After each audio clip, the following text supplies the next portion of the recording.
Sister, say okay sister. Why thinking? సరే అనండి పెదనాన్న. అది కాదు రుద్రా, కళ్యాణం అంటే ఏర్పాట్లన్నీ చూడాలి. చాలా పనులుంటాయి. ఇంట్లో అంతా ఎవరి పనుల్లో వాళ్ళుంటారుగా. భలే వారు పెద్దరు. దేవుడి కంటే మన పనులు ఎక్కువ. అయినా మేమంతా ఉన్నాం, అన్నీ మేము చూసుకుంటాం. సరే అనండి. సరే, మీ ఇష్టం. రఘుపతి గారు, మీరు వెళ్ళి ఏర్పాట్లు చేసుకోండి. పెద్దమ్మ పెదనాన్న చేతుల మీదుగా కళ్యాణం జరుగుతుంది. శుభం.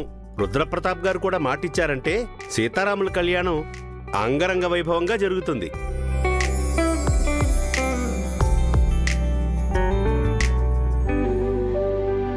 విజయేంద్ర ప్రతాప్ గారి వారసుడిగా అన్ని బాధ్యతలు మీరే చూసుకోవాలి.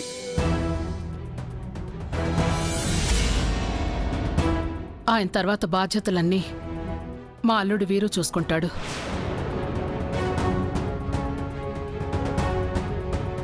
మీకెలాంటి సహకారం కావాలన్నా మా వీరుతోనే మాట్లాడండి. అత్తగారు. రా వీరు, నీకు 100 ఏళ్ళు. ఎందుకుండవు, పాప చిరాయివు కదా. మా అల్లుడు గారు వీరు. నమస్కారం అండి. నమస్కారం. వీరు, వీళ్ళు మన దేవాలయ కమిటీ మెంబర్స్. ఈ సంవత్సరం శ్రీరామనవమికి సీతారాముల కళ్యాణం మా చేతుల మీదుగా జరగాలని కోరుకుంటున్నారు. చాలా మంచి విషయం అత్తయ్య గారు. చాలా ఘనంగా జరిపిద్దాం.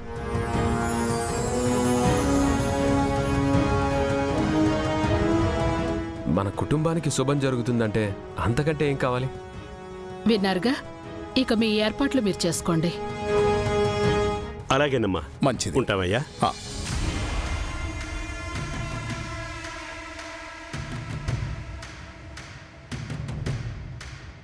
వీరు, అత్తయ్య గారు, అన్ని ఏర్పాట్లు నువ్వే దగ్గరుండి చూసుకోవాలి.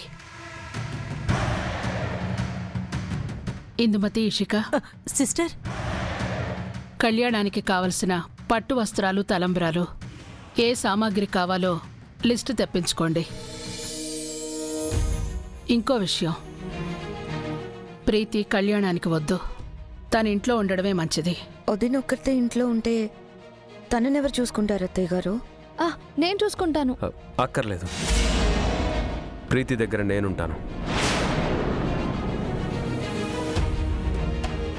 నువ్వు కళ్యాణానికి రాకపోతే ఎలా వీరు?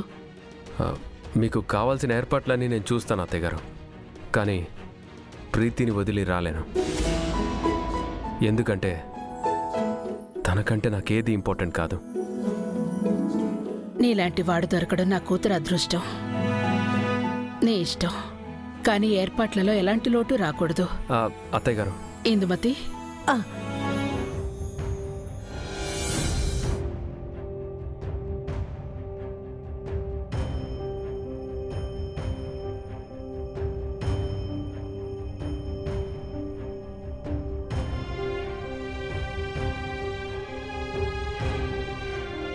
మీ పెద్దమ్మ మాటలేం పట్టించుకోకు రుద్రా. పర్లేదు పెదనాన్న, నాకు మీ ఇద్దరి చేతుల మీదుగా కళ్యాణం జరగడం ముఖ్యం.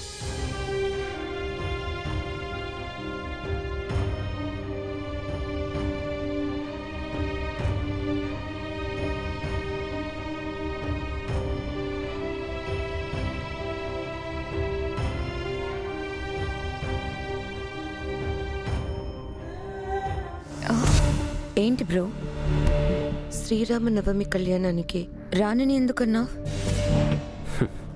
ఎందుకంటే అదే రోజు విజయేంద్ర ప్రతాప్కి ఆఖరి రోజు కాబట్టి.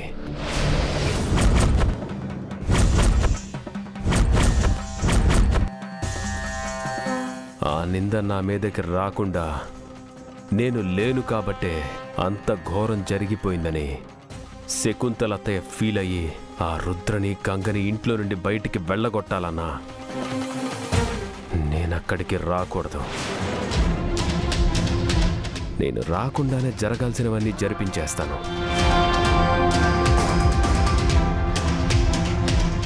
ఆ విజయేంద్ర ప్రతాప్ కథ ముగించేస్తాను.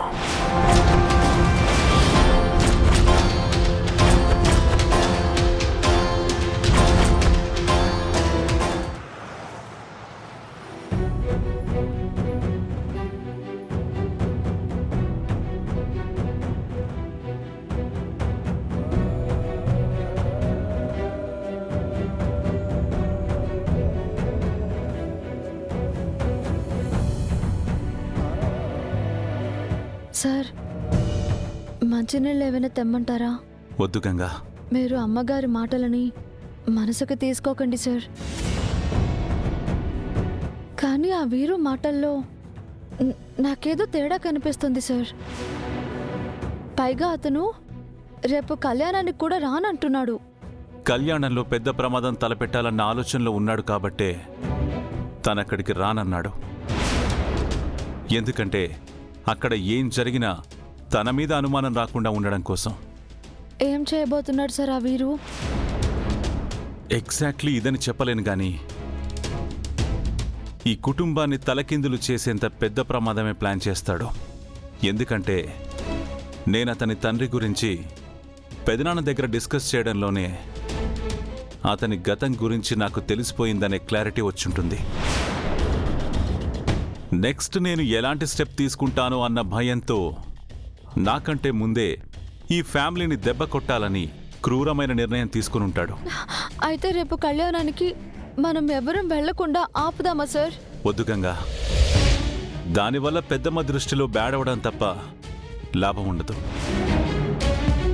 పైగా పెదనాన్న మాటిచ్చారు కాబట్టి జరిగి తీరాలి. కానీ ప్రమాదం అని తెలిసి ఎలా సార్?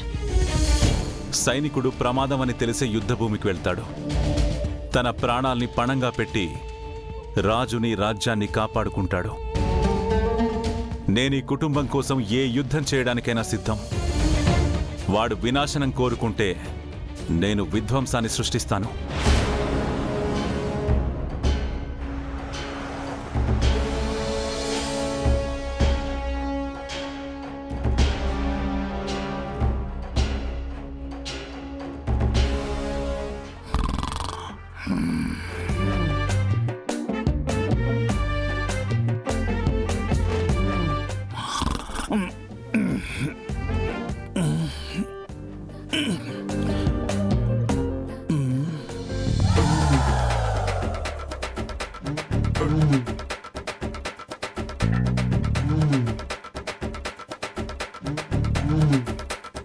ఏటిల్లు ఇలా ఎడమొఖం పెడమొఖం కిందుంటే బావ అనుకున్నది జరిగేది ఎప్పుడు, నన్ను బావ కళ్ళలో ఆనందం చూసేది ఇప్పుడు.